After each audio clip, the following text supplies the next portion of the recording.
Bonjour à toutes, bonjour à tous et bienvenue sur le blog lebarbecuedrafa.com. Aujourd'hui on apprend ensemble à faire du Old Bay Seasoning.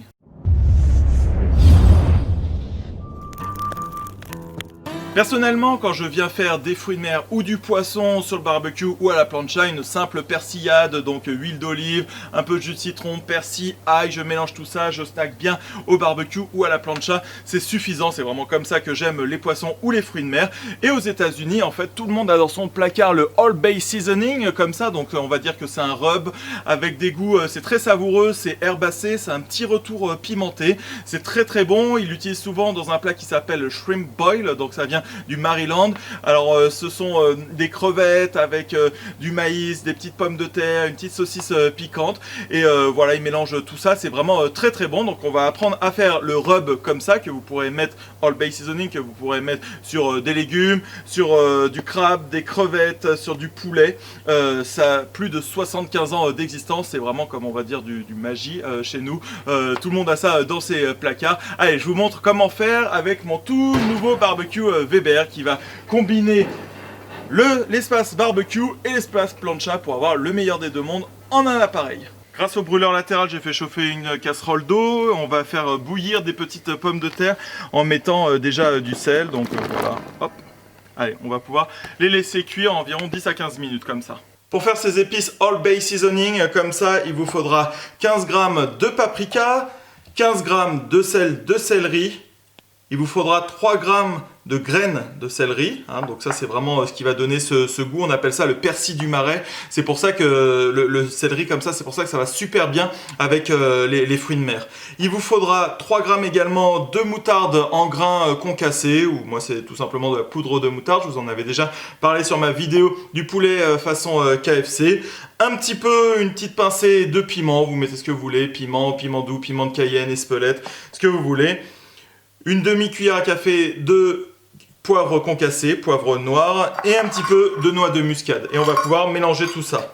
Donc ici c'est simple, paprika, le sel de céleri, la moutarde, les graines de céleri, la petite pincée de piment, un petit peu de poivre.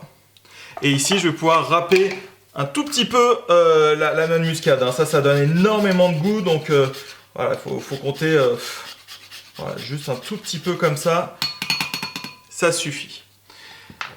Voilà à quoi ça ressemble, je vais pouvoir mélanger tout ça. Alors évidemment, quand on regarde des recettes américaines, il y a toujours une liste incroyable d'épices. Là, vraiment avec ces 8 épices ici, on est bien, ça va ressembler vraiment à ce qui se fait dans la version originale. Je vais vous montrer la différence entre les deux. On mélange bien tout ça. Donc là-dedans, dans cette recette-là, pas forcément besoin de sel, hein. Il y a déjà le sel de céleri.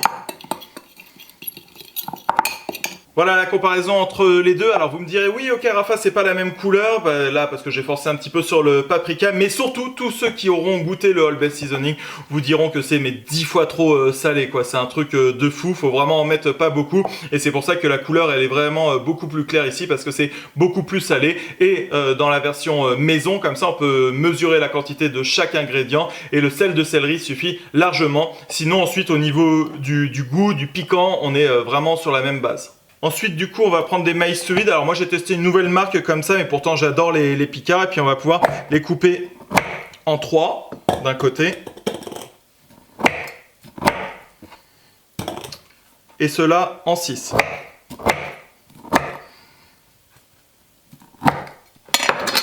Et à côté, je vais pouvoir couper du chorizo en rondelles d'environ 1 cm. Et pour la recette, j'ai pris des gambas Black Tiger 20-30, c'est-à-dire que par kilo, il y en a entre 20 et 30 tout simplement. Et voilà, ça a fini de cuire, donc je les ai égouttés, puis on sait que c'est cuit tout simplement quand ça tombe de la fourchette comme ça, donc c'est parfait. Je vais pouvoir commencer par les couper en 2 environ.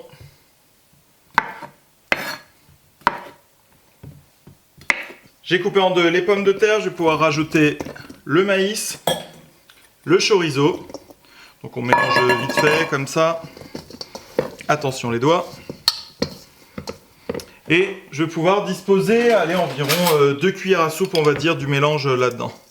Pour que ça englobe bien l'ensemble des pommes de terre, du maïs et du chorizo. Après, c'est en fonction de vos goûts, si vous le souhaitez plus ou moins pimenté. Voilà, là on voit que ça a une belle tête. Et sur mon barbecue bien chaud, vous faites bien monter en température la plancha ici. Alors voilà, on va pouvoir mettre un petit peu d'huile d'olive. Moi c'est ce que j'aime vraiment avec ce barbecue, c'est que voilà, on va pouvoir donc faire chauffer avant comme une gazinière, on va pouvoir faire griller et on va pouvoir faire de la plancha en mettant l'ensemble de notre préparation ici. Et on laisse griller ça quelques minutes.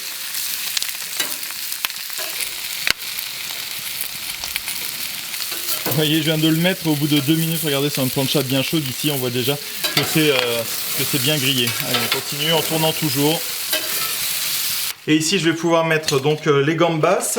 Alors, vous pouvez prendre des décortiqués si vous le souhaitez.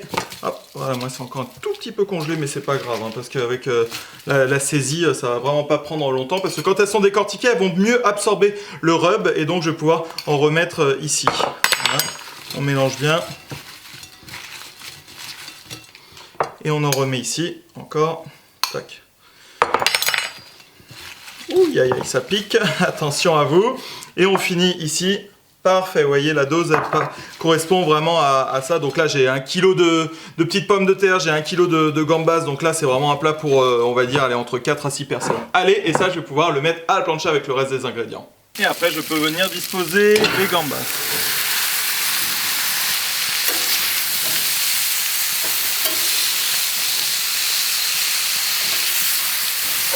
Un autre avantage de la plancha sur le barbecue comme ça, c'est que même si tout ne touche pas forcément la plancha, le fait de cuire avec un couvercle fermé va faire qu'on va pouvoir cuire en hauteur également. On va pouvoir en mettre plus sur la même surface parce que ça va cuire comme dans un four à chaleur commande. Avant que l'on me pose la question, vous voyez sur la plancha qui fait environ 1/3 de la surface du barbecue, j'ai pu venir mettre 1 kg de gambas, 1 kg de pommes de terre et 6 morceaux de maïs comme ça. Et en plus le chorizo. Donc vous voyez c'est vraiment énorme comme surface et on peut en mettre partout. Au bout d'une dizaine de minutes de cuisson, on regarde, ouais super, alors vous voyez c'est cuit quand c'est rosé hein, comme ça, donc ça c'est assez simple à cuire. Et on va pouvoir finir en mettant un petit peu de beurre partout. Voilà. Et on va saupoudrer de persil.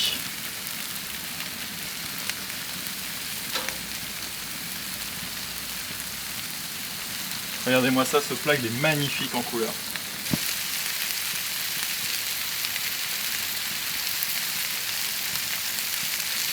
Voilà, c'est bon pour ces couleurs extraordinaires.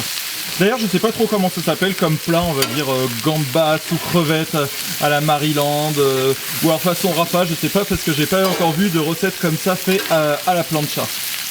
Et je peux réserver dans un plat ici.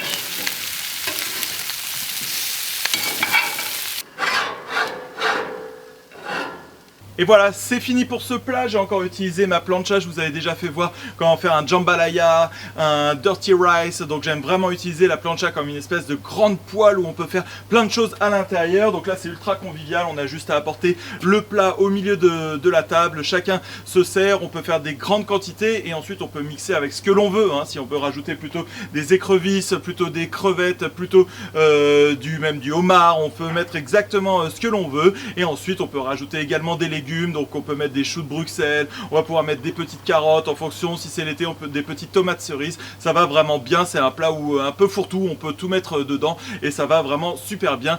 Le tout est dans le rub et le mélange de couleurs entre les pommes de terre, le maïs qui est jaune, le chorizo rouge, les crevettes ou les gambas qui sont roses. Allez, moi je vais déguster ce plat là mais ça sent terriblement bon et je suis vraiment super content de l'espace que donne ce barbecue Weber avec la petite plancha. Je vais pouvoir vous faire d'autres recettes à la plancha.